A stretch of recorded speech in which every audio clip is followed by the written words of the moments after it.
Assalamu alaikum students of class 7. How are you all? I hope that you all are doing well at your homes.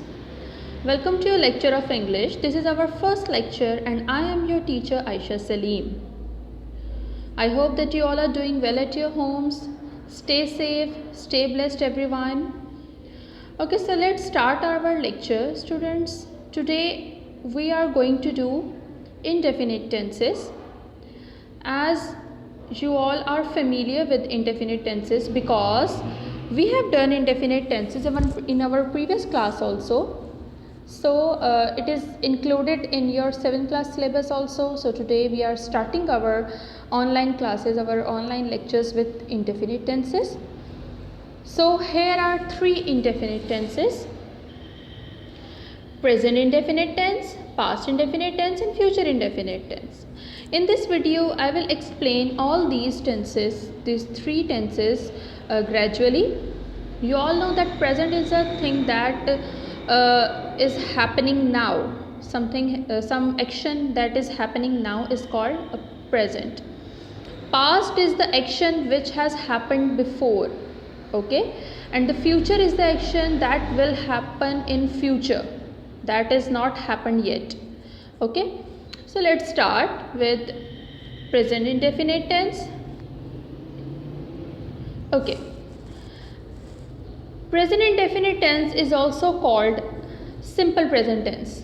Okay, and its Urdu पहचान is जुमले के आखिर में ता है, ती है या फिर ते हैं आता है. फॉर एग्जाम्पल एक जुमला है जैसे कि वो स्कूल जाता है.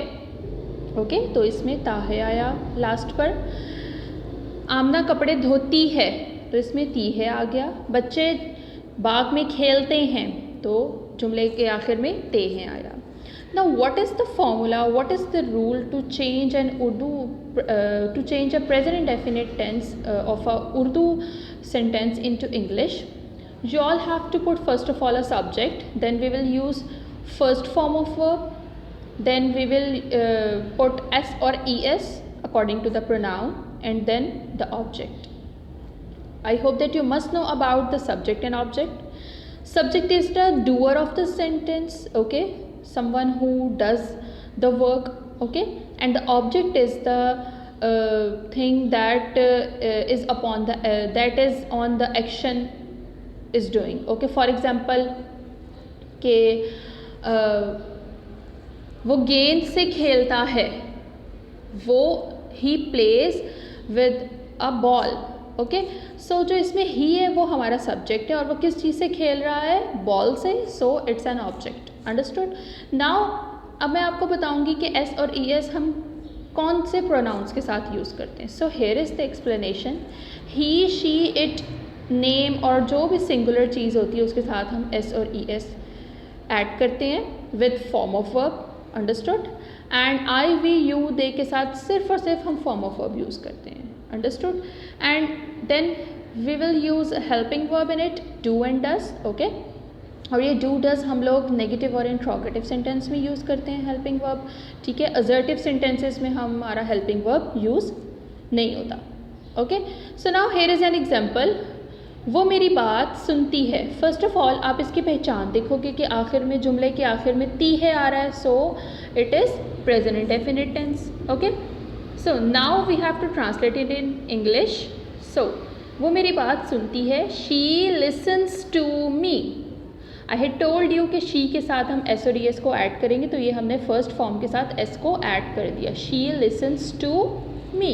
okay, now when we will change it into a negative sentence, तो ये हो जाएगा वो मेरी बात नहीं सुनती है. and we will translate it like this: she does not listen to me. now students यहाँ पर देखिएगा कि जब मैंने does यूज़ किया है, यानी कि do के साथ es लग जाता है ना, does को जब हम तब जाके does बनता है. तो जब यहाँ पे does यूज़ किया है तो हम लोगों ने इधर फर्स्ट फॉर्म के साथ s या es ऐड नहीं करना. Understood. Okay, now interrogative sentence. क्या वो मेरी बात सुनती है? सो does she listen to me and a question mark here. okay, in interrogative sentence जो हमारा helping verb है वो उठ के start में आ जाएगा. understood. So this is present indefinite tense. Moving towards forward, past indefinite tenses. In past indefinite tenses Urdu पहचान इसके जुमले के आखिर में अलिफ छोटी है या फिर बड़ी है आता है। फॉर एग्जांपल वो स्कूल गया, ठीक है, तो इसमें अलिफ आ रहा है ना एंड में, so it is past indefinite tense and its formula to translate it in English is a subject, second form of verb and an object. Simple formula, S और ई एस का इसमें कोई काम नहीं होगा। And we will use a helping verb in negative and interrogative sentence did.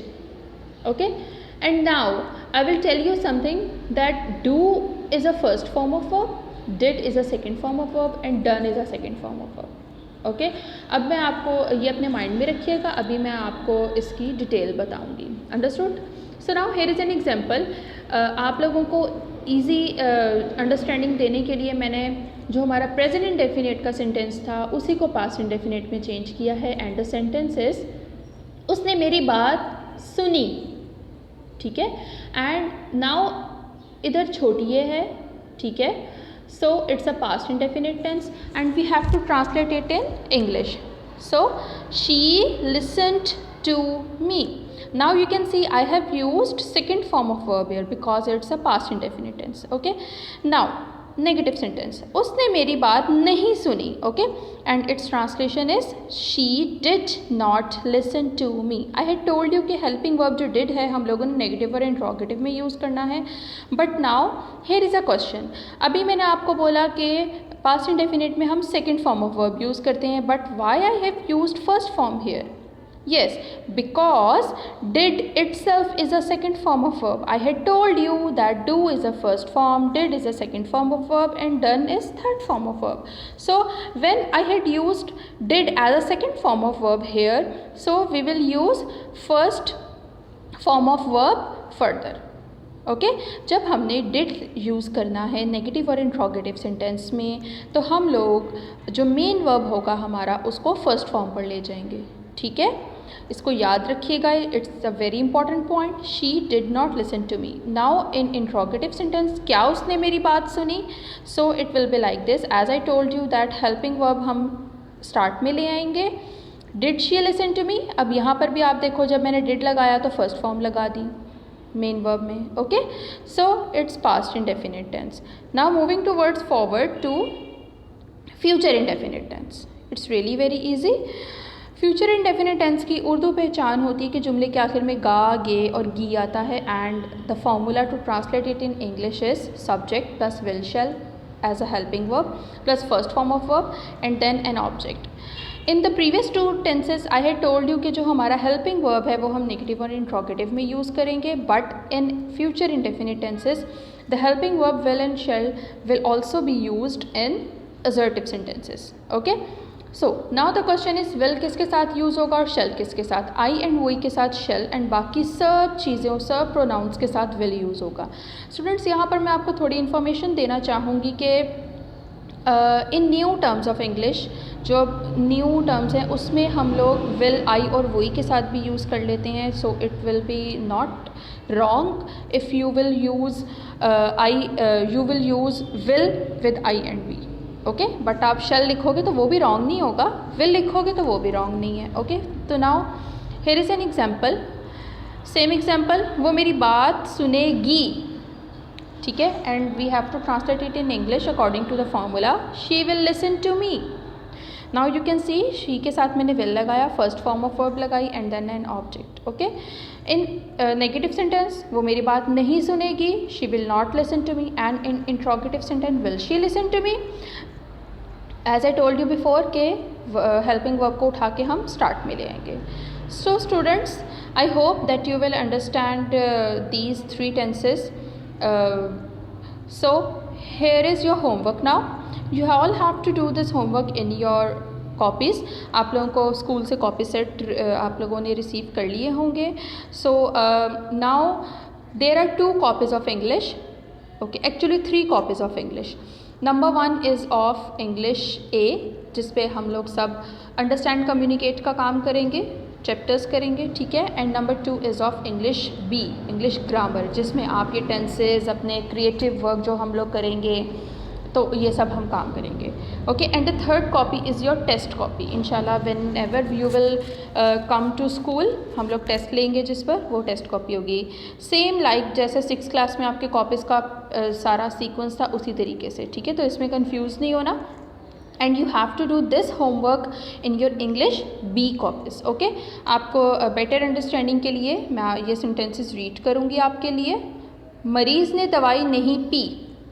Number 2 is क्या वो खाना खाती है. उसने मेरी मदद ना की. वो चाय बनाएगी. क्या तुम कपड़े धोगे. हम कल दरिया पर गए. मैंने ख़त नहीं लिखा. मेरी अम्मी मज़ेदार खाना बनाती हैं. So students, this is 8 sentences. These are 8 sentences and you all have to do it as your homework, okay, in your English B copy. I will come with a new video. Okay, so till then, take care everyone. Stay safe, stay blessed, take care. Allah Hafiz everyone. Thank you so much.